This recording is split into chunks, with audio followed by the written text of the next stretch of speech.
Speech production involves the coordinated activity of several brain regions, each contributing distinct functions. The inferior frontal gyrus, known commonly as Broca's area, plays a critical role in planning the movements needed for speech. It generates the sequence of motor commands required to produce particular sounds.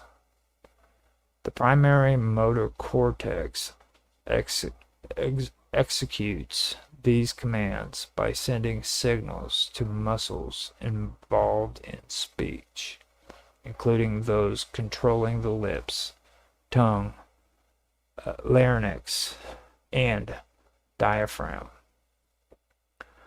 The supplementary motor area and premotor cortex contribute to initiating speech and preparing the movement patterns. The auditory cortex provides feedback by processing the sound of the speaker's own voice, allowing real-time adjustments. The posterior superior temporal gyrus, often called Wernicke's area, is involved in the comprehension of language and links meaning to speech production. The neural signals involved in speech are time-locked and highly organized. They consist of action potentials that encode precise timing information needed to control speech muscles and local field potentials that reflect the synchronized activity of neural circuits. These signals are mapped somewhat topically in the motor cortex, meaning specific regions of the cortex correspond to control of specific muscles or muscle groups. Brain-computer interface systems designed to restore speech must capture these signals and translate them into audio output with very low delay. This requires sophisticated computing hardware capable of real-time processing. The neural signals are first acquired using systems like the Blackrock Neural Port or Blackrock Cerebus. These platforms support recording from arrays such as the Utah array, which features 96 or more electrodes capable of sampling at rates up to 30,000 Hertz per channel. Ripple Grapevine is another platform used for neural signal acquisition, providing similar capabilities. The raw neural data is passed to processing hardware, which may include digital signal processors, field programmable gate arrays, or graphic processing units. These components handle the initial filtering, amplification, and feature extraction steps. Field programmable gate arrays such as the Zentex or Altera Stratix series are often chosen for their ability to process large volumes of data in parallel with minimal delay. Once the features are extracted, the neural decoder takes over.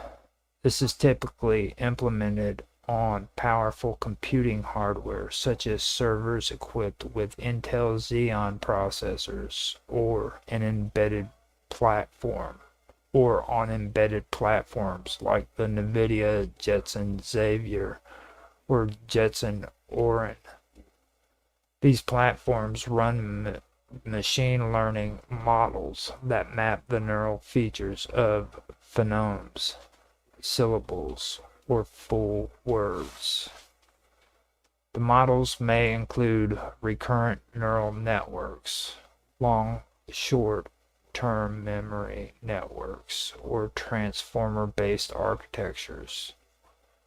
The decoders are trained on data collected from the individual user, allowing the system to learn that person's unique neural patterns. After decoding, the output is passed to a speech synthesizer that generates audio. The synthesizer may use traditional parametric techniques such as format synthesis or modern neural network based models like fast speed or wave glow. The entire processing chain, from neural signal acquisition to audio output, is designed to operate with latency below 25 milliseconds. This is critical because human speakers expect to hear their own voice almost instantly when they speak.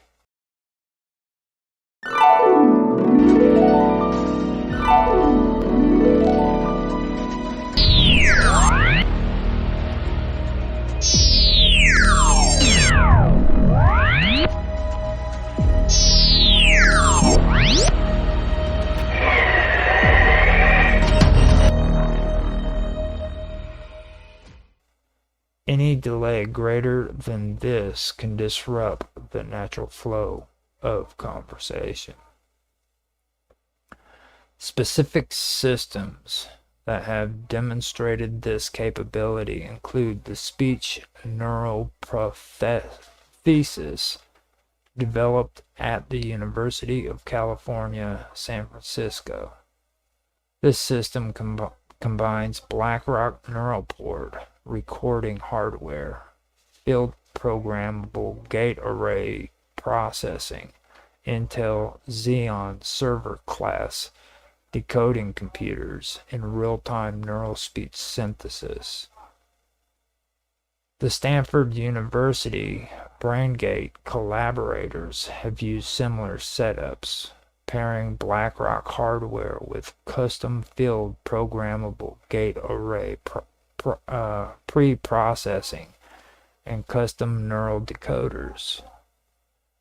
Paradromics is developing a platform called Argo, which aims to provide massively parallel neural recording combined with low latency decoding. Though still in development, Argo represents the next generation of high channel count brain computer interfaces. The neural decoders employed in these systems are highly specialized. They must interpret patterns of spikes and local field potentials across dozens or hundreds of channels, converting them into linguistics units in real time. The models are often pruned or simplified versions of larger deep learning architectures, optimized to run at high speed on dedicated hardware. They continuously update predictions as new neural data streams in, ensuring the output is fluid and responsive. The speech synthesizers that follow are designed to produce intelligible, natural-sounding speech with correct pitch, tone, and rhythm.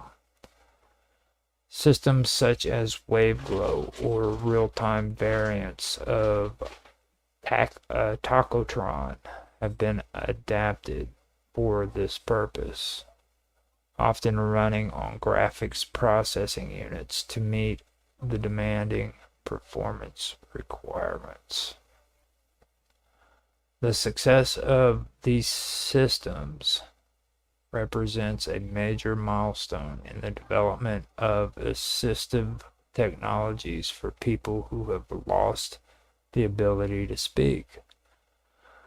Unlike earlier interfaces that allowed users to select letters one by one, these speech neural prosthetics can restore natural conversational speed and expressiveness. They capture not just the content of what the person wants to say, but also the emotional tone and prosody that are so important for effective communication. The systems also highlight the importance of cross-disciplinary collaboration. Advances in electrode design, signal processing algorithms, machine learning models, and speech synthesis have all contributed to these breakthroughs. Each component must function at the highest level of performance to enable real-time speech restoration. Looking ahead, researchers aim to refine these technologies further. One goal is to improve the accuracy of vocabulary size. Is to improve the accuracy and vocabulary size of the decoders so that users can produce more complex and varied speech. Another priority is to make the hardware smaller, more power efficient, and less invasive. Flexible electrode arrays that conform more closely to the brain's surface are under development to reduce tissue damage and inflammatory responses. Wireless systems that eliminate the need for tethered connections are also being pursued, as they would reduce infection risk and improve user comfort. Ethical and regulatory considerations are becoming increasingly important as these systems move closer to clinical development or deployment. Issues of privacy, data security, and equitable access must be addressed to ensure that the technology benefits all who need it. The integration of microelectrode arrays, neural signal decoding, and high-performance computing has enabled the creation of brain-computer interfaces that can restore speech in real time.